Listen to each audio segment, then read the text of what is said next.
M pocket का अगर ये 3 तरीका जान लेते हैं तो आपका भी लिमिट इंक्रीज होगा। जैसे कि हमारा देख सकते हैं यहाँ पर लिमिट 26,000 है, यहाँ पर देखते हैं 26,000, तो आप भी लिमिट इंक्रीज कर सकते हैं। अब दोस्तों वो 3 तरीका क्या है, तो उसके लिए आपको क्या करना होगा दोस्तों, अगर हमारी वीडियो पूरी देखते हैं, वीडियो अच्छी लगती है तो लाइक करना, चैनल बनाए चैनल को जरूर सब्सक्राइब करना।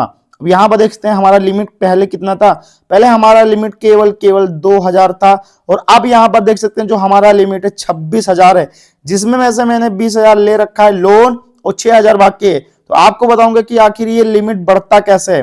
जैसे पहला तरीका जो होता है दोस्तों वो क्या होता है, लोन से रिलेटेड होता है, मतलब कि आप लोन कितना लेते हैं और कैसे लेते हैं। जैसे कि यहाँ पर देख सकते हैं कैश लिखा है, गेट कैश में हम क्लिक करते हैं तो 2 तरीका होता है इसमें, जो कि पहले तरीके में आपको मैं बता देता हूं लोन लेने का तरीका। जैसे कि एक ईएमआई करके होता है, एक वन पेमेंट होता है। तो यहाँ पर अभी वन पेमेंट ही आ रहा है, ईएमआई नहीं आ रहा है, अदरवाइज ईएमआई आता तो यहाँ पर एक साइन भी आ जाता। तो यहाँ पर ईएमआई हटा है, तो अदरवाइज यहाँ पर वन पेमेंट का लेते हैं तो ज्यादा लिमिट नहीं बढ़ता, और अगर ईएमआई आ जाएगा तो यहाँ ईएमआई भी शो करेगा। तो इसको हम हटा देता हूँ, ये पहला तरीका हो गया।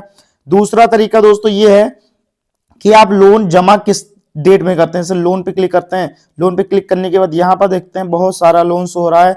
जैसे कि यहाँ पर एक लोन शो हो रहा है 700 कुछ रुपया, ठीक है, 1 हो गया, 2 हो गया, 3 हो गया, 4 हो गया, ठीक है, 4 लोन शो हो रहा है। बट यहाँ पर एक चीज देखना होगा, लोन पे कहीं क्लियर ड्यू नहीं लिखा, ठीक है, क्लियर ड्यू लिखा ही नहीं। जैसे क्लियर ड्यू का मतलब होता है जब क्लियर ड्यू लिख के यहाँ पर आए, जब भी क्लियर ड्यू लिख के आए तभी पेमेंट करना होगा, अदरवाइज अगर पेमेंट करते हैं तब आपका लिमिट इंक्रीज नहीं होगा।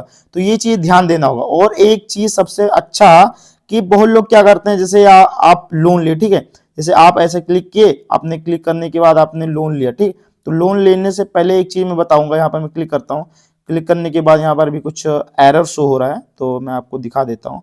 तो यहाँ पर जैसे लोन वाला सेक्शन आया, तो यहाँ पर आने के बाद जैसे आज हमने लोन लिया, मान लीजिए हमने यहाँ पर 1,000 हमने लोन लिया, ठीक है, 1,000 लोन लेने के बाद दिक्कत ये होगा, जैसे हमने 1,000 लोन लिया तो 1,000 लोन लेने के बाद हमारे पे 960 मतलब 56 रुपए आएंगे। जो 956 रुपए हैं, फिर हमें जो पेमेंट होता है कितना करना पड़ेगा आपको दिखा देता हूँ। जैसे यहाँ पर पेमेंट होता है, यहाँ पर ईएमआई बना है, बट ये आपको डायरेक्ट 1,077 रुपए पेमेंट कर देने होंगे, ठीक है, इसका कोई ईएमआई नहीं बनेगा, वन पेमेंट में है। तो बहुत लोग क्या करते हैं तुरंत पेमेंट कर देते हैं, मतलब कल ही पेमेंट कर देंगे, परसों पेमेंट कर देंगे, तो इससे आपका सिबिल स्कोर इंक्रीज नहीं डिक्रीज हो जाएगा। इसमें लिखा है पे नाउ इंप्रूव सिबिल स्कोर, तो ये सिबिल स्कोर इंप्रूव नहीं होगा, डिक्रीज हो जाएगा। क्यों? क्योंकि हमने फोर्स क्रॉस कर दिया है, तो इसलिए आपका लोन का जो होता है लिमिट बढ़ेगा नहीं, और लोन तो जमा हो जाएगा लेकिन लिमिट नहीं बढ़ेगा। तो ये सब चीज ध्यान देना होगा कि क्या करना होगा, कैसे करना होगा। और वीडियो अच्छी लगी तो लाइक करना, चैनल पर नया चैनल को सब्सक्राइब करना।